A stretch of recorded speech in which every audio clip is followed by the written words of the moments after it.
មុនទៅមើលរឿងមួយនេះហាកុំភ្លេចញ៉ាំអីឲ្យហើយផងហើយបើថាកំពុងតែមានអារម្មណ៍ថាធុញថប់ចង់ស្រែកអីស្រែកអត់ចេញណាអ្នកគ្នាទៅមើលរឿងនេះអស់ខ្ញុំធានាថាអ្នកគ្នានឹងស្រែកដាច់កំប៉ុងកចោលមកអា stress ដែលកំពុងតែមានហ្នឹងក៏វាទៅតាមនឹងដែរអូប៉ុន្តែគ្រាន់តែថាបន្ទាប់ពីមើលរឿងនេះហើយខ្ញុំធានាថាអ្នកគ្នានឹងញ៉ាំអីអត់ចូលដូចខ្ញុំចឹងមុនទៅមើលរឿងនេះហើយខ្ញុំរៀងឃ្លានចង់ញ៉ាំអានេះបន្តិចអានោះបន្តិចក្រោយចាំចេញពីរោងកុនវិញចាំតែញ៉ាំអីចឹងទៅតែជាក់ស្ដែងបន្ទាប់ពី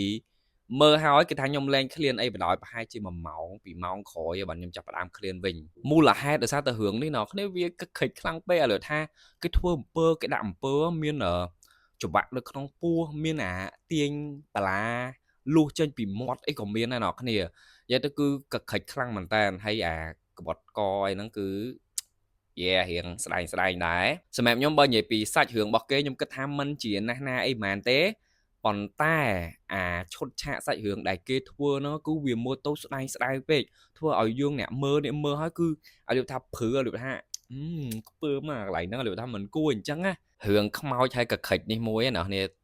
ទុកចិត្តលើរឿងខ្មោចឥណ្ឌូនេស៊ីចោះខ្ញុំនិយាយមកឲ្យថាខ្ញុំអាយុថារឿងថ្ងៃហ្នឹងរឿងស្មើអញ្ចឹងណាឲ្យតែមានរឿងឥណ្ឌូនេស៊ីចេញថ្មីគឺខ្ញុំទៅមើលហើយ yes អញ្ចឹងរឿងនេះគឺចេញតាមរោងកុននេះអ្នកនរគ្នាអាចទៅមើលបានហើយបើមើលហើយកុំភ្លេចមកចូល rate នៅក្នុងវីដេអូឲ្យខ្ញុំបានផងបាយ